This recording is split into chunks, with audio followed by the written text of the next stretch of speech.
இந்த இமேஜில் இருக்கிற விஷயங்களை பற்றி நம்ம பேசலாம். ஸோ எஸ்பிஓவில் என்ன ரீசன், லீகல் ரீசன்ஸ்க்காக ஒரு 2 விஷயத்தை எடுத்தாச்சு, கம்பல்சரி எடுத்தாச்சு. ஸோ நம்ம ஃபர்ஸ்ட்டு இந்த எஸ்பிஓ அப்கிரேட் இன்கம், அதாவது நான் சில்வரில் ஜாயின் பண்ணுறேன், கொஞ்சம் பேர் ரெஃபர் பண்ணிட்டு நான் கோல்டுக்கு மாறிடுறேன், டைமண்டுக்கு மாறிடுறேன் அப்படின்னு சொல்லிட்டு ஒரு ஆப்ஷன் இருந்தது இல்லையா? அந்த மாதிரி இருக்கவே கூடாது. அது இந்தியாவில் தடை செய்யப்பட்ட ஒரு ப்ரொசீஜர். நான் இத்தனை பேரை சேர்த்து விட்டா என்னுடைய வருமானம் அதிகமாகும் அப்படிங்கிற ஒரு ஆப்ஷனை நீங்கள் கொடுக்குறீங்கனாலே அது இல்லீகல். அது அந்த மாதிரி கொடுக்கவே கூடாது. ஸோ அதை முதலே தூக்க சொல்லிட்டாங்க. நாமளும் அதை ஃபர்ஸ்டே அக்செப்ட் பண்ண ஒரு விஷயம் தான். பட் இன்ட்ரோ போனஸ்க்கு நம்ம என்ன பண்ணியிருந்தோம், ஒரு ரிக்வஸ்ட் கொடுத்துருந்தோம். பட் இன்ட்ரோ போனஸுமே கண்டிப்பாக இருக்கக்கூடாது. அது லெவல் பேஸ்ட் இன்கம் தான். நம்ம ஒரு 3 லெவலுக்கு வச்சிருந்தோம். அது இல்லை 3 லெவல் வேணாம், ஒரு லெவல் மட்டும் கொடுத்துக்கிறனாலுமே. ஸோ எப்பயுமே இந்தியாவில் எது அலௌடுனா, நீங்கள் ரெஃபரல் கொடுக்கலாம். நீங்கள் எத்தனை பேர் வேணால் ரெஃபர் பண்ணலாம். ஒன் டைம் அந்த ரெஃபரலுக்கான இன்கம் கொடுக்கலாம். பட் அந்த ரெஃபரலை பேஸ் பண்ணி நீங்கள் இத்தனை ரெஃபரல் கொடுத்துருக்கீங்க, அதுக்கு ஒரு எக்ஸ்ட்ரா இன்கம், ரைட்? ரெஃபரல் இன்கமையும் தாண்டி எக்ஸ்ட்ரா எந்த ஒரு இன்கமையும் கொடுக்கக்கூடாது அப்படின்னா. நம்ம இப்போ வரைக்கும் இன்ட்ரோ போனஸ் ஸ்டார்ட் பண்ணவே இல்லை. சொல்லியிருந்தோம் கொடுக்குறதா, பட் ஸ்டார்ட் பண்ணவே இல்லை. ஸ்டார்ட் பண்ணாமலே போயிடுச்சு. எஸ்பிஓட ஒரு யூனிக் ஆப்ஷன்ஸ்னே சொல்லலாம். இதுக்கெல்லாம் சட்டத்தில் இடமில்லை அப்படிங்கிற போது நம்ம அந்த சட்டத்தை ஃபாலோ பண்ணிட்டு போயிட்டே இருக்கணும். அது இருந்தால் அது நிறைய பிரச்சனைகளை உருவாக்குது. இந்த கான்செப்டே இருக்கக்கூடாது.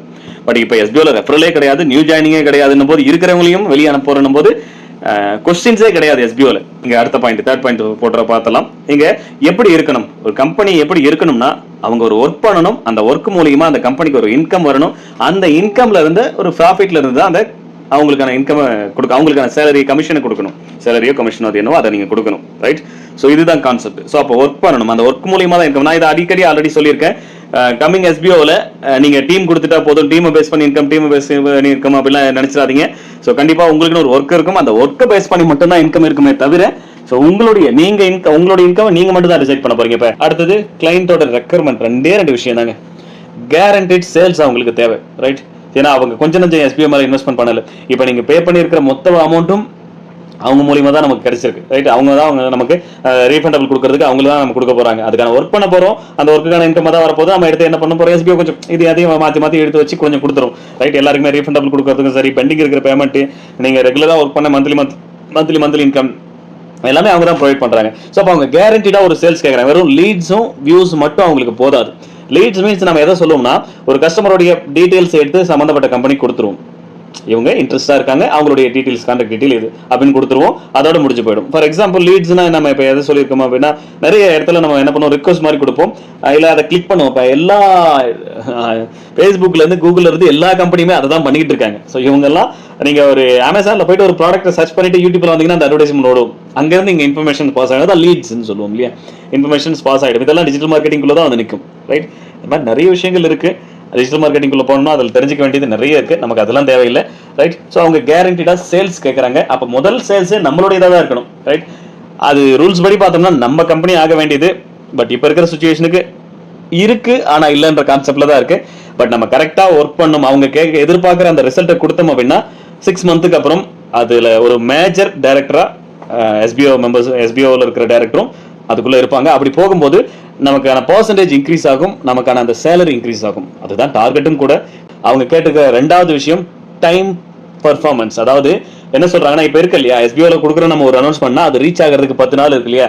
அப்படிலாம் இருக்கக்கூடாது. நாங்க ஒரு விஷயம் ஒரு புதுசா ஒரு ஆஃபர் கொடுத்துருக்கோம், ஏதோ ஒரு அனௌன்ஸ்மெண்ட் கொடுக்குறோம்னா எங்களுக்கு ஒரு 24 ஹவர்ஸ்ல ரீச் ஆகணும். 24 ஹவர்ஸ்ல கண்டிப்பா ரீச் ஆகணும்.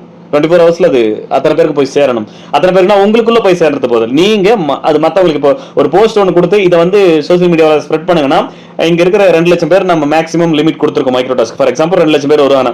பட் எங்களுக்கு ஒரு 50,000 1 லேக் வந்தாலே போதும் தான் அதிகபட்சம், அதுக்கு மேல தேவையில்லை. ஸோ ஒரு எக்ஸாம்பிள் நம்ம 2 லட்சம் வச்சுங்க, 2 லட்சம் பேருடைய சோசியல் மீடியா அக்கௌண்ட்லயும் வித்தின் 24 ஹவர்ஸ்ல அந்த இமேஜ், அந்த கம்பெனியோட இமேஜ் ஷேர் ஆயிருக்கும். அவ்வளவுதான் அவங்க எதிர்பார்க்குற விஷயம். அது இப்ப இருக்கிறவங்களால பண்ண முடியும்னா கண்டிப்பா பண்ண முடியாது. இது ஏன்னா இங்க எல்லாரும் எப்படி ஒர்க் பண்றாங்கன்னா, அவங்களுக்கா தோணுச்சுன்னா அவங்க பண்ணிட்டு இருக்காங்க. ஏன்னா நம்ம டுடே டாஸ்க்ல ஆல்ரெடி பார்த்திருக்கோம், என்னைக்குமே 100% ரிசல்ட் வந்ததே கிடையாது. டுடே டாஸ்க்ல 100% ஆக்டிவா இருக்கிற எல்லாருமே டாஸ்க் கம்ப்ளீட் பண்ணிட்டாங்கிற ஒரு ரிசல்ட் வந்ததே கிடையாது. 80% வந்தது கிடையாது, ரைட்? ஒரு 70%, 60%, எப்பயாச்சும் ரேரா தான் ஒரு 90% வரைக்கும் போகும். அந்த மாதிரி இருந்தா செட் ஆகாது இல்லையா? So right. ஸோ அவங்களுக்கு டைம் பர்ஃபார்மன்ஸ் ரொம்ப இம்பார்ட்டண்டா கேட்கறாங்க. ஸோ அது ரொம்ப இம்பார்ட்டன்ட் கூட. இங்க அப்ப நம்ம கொஞ்சம் பேர் பிரேக்கப் பண்ணி வர்றது சரியா தான் இருக்கும், வேற வழி இல்லை, ஆப்ஷன்ஸ் இல்லை.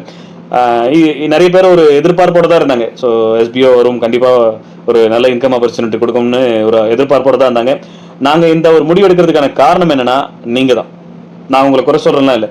அதனால தான் நாங்கள் என்ன முடிவு பண்ணியிருக்கோம். ஸோ ஒரு இன்வெஸ்ட்மெண்ட்னு வைக்கும் போது ஸோ கரெக்டாக ஓகே அப்படின்னு இருக்கக்கூடிய பீப்புள் மட்டுமே. ஓகே மீன்ஸ் என்னன்னா, இங்க எனக்கு அந்த அளவுக்கு கம்ஃபர்டபுளா இல்லைன்றவங்கலாம் கொஞ்சம் ரிலீவ் ஆயிடுவாங்க. ரிலீவ் ஆயிட்டாங்கன்னா நமக்கான கரெக்டான ஒரு டீம் கிடைக்கும் அப்படிங்கிறதுக்காக தான் ஒரு இன்வெஸ்ட்மெண்ட் கண்டிப்பா வைக்கணும். பட் அந்த சேம் டைம் அவங்களுக்கு அது ஒரு இன்வெஸ்ட்மெண்ட்டாக இருக்கக்கூடாது, அதன் மூலியமா ஒரு இன்கம் இருக்கணும். ஸோ அப்படிதான் இப்போ நாங்கள் யோசிச்சிருக்கிறது. ஸோ 15 to 25,000 அந்த அமௌண்ட் இருக்கும், அமௌண்ட் ரேஞ்ச் இருக்கும்.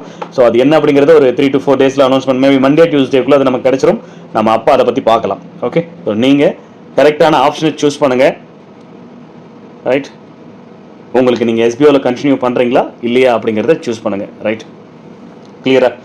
எஸ்பிஓவில் கண்டினியூ பண்ண விருப்பப்பட்டீங்க அப்படின்னா ரெகுலராக அந்தந்த பிளான் வைஸ் ஒர்க் வைஸ் நீங்கள் ஏர்ன் பண்ண போகிறீங்க. ஸோ நம்ம ஆல்ரெடி சொல்லியாச்சு, வித்ராவில் எப்போ கொடுக்க ஸ்டார்ட் பண்ண போகிறோம், ரீஃபண்டபிள் எப்போ கொடுக்க ஸ்டார்ட் பண்ண போகிறோம். ஸோ ஆல்ரெடி அந்த ஃபஸ்ட்டு மெயிலில் ரீஃபண்டபிள் கொடுத்தவங்க எல்லாம் ஃபஸ்ட்டு ப்ராசஸ் பண்ண ஆரம்பிச்சிருவாங்க. ரைட், அடுத்தது பார்த்தீங்க அப்படின்னா இப்போ ரிஜெக்ட் ஆப்ஷன் சூஸ் பண்ணாங்க அவங்க. ஸோ நெக்ஸ்ட் அதுக்கப்புறம் யாருக்கு ரீஃபண்டபிள் ப்ராசஸ் பண்ணுவாங்கன்னா, கண்டிப்பாக இந்த பிளான் எனக்கு செட் ஆகாது, எனக்கு இந்த பிளான் ஒர்க் எனக்கு புரியல அப்படிங்கிறவங்க, பிளான் கம்ஃபர்டபுளாக இல்லைன்றவங்க, அதையும் தாண்டி என்னால் ஒரு 15,000 to 25,000 என்னால் இன்வெஸ்ட்மெண்ட் பண்ணவே முடியாது அப்படிங்கிறவங்க. ஸோ இந்த கேட்டகரி ஆஃப் பீப்புளும் அந்த ரீஃபண்டபிள் லிஸ்ட்டுக்குள்ள தான் வருவாங்க. அவங்க அதை எப்படி பண்ணணும் அப்படிங்கிறதையும் நான் சொல்லுவேன். அதை பண்ணால் போதும், மெயில் போட்டுட்டு இருக்காதிங்க. ரைட், மெயில் போட்டிங்கன்னா டிலே தான் ஆகும். அதுக்கு ஒரு ஆப்ஷன்ஸ் கொடுக்குறோம். அதை பண்ணும்போது இன்னும் குயிக்காக உங்களுடைய டீடைல்ஸ் ப்ராசஸ் ஆகும். ஆகஸ்ட் மந்த்லேயே அந்த பேமெண்ட்ஸ் வரதுக்கான வேலைகள் நடக்கும், இன்னும் பெட்டராக இருக்கும். ரைட், ஸோ ரீசன்ஸ் அதுதான். ரைட், எஸ்பிஓக்கு தேவையானது டைம் பர்ஃபார்மன்ஸ். அதை நம்ம ப்ரூவ் பண்ணி ஆகணும். ப்ரூவ் பண்ணாததுனால தான் இன்னைக்கு 2 பிசினஸ் ஆப்பர்ச்சுனிட்டி அப்படியே இருக்குது.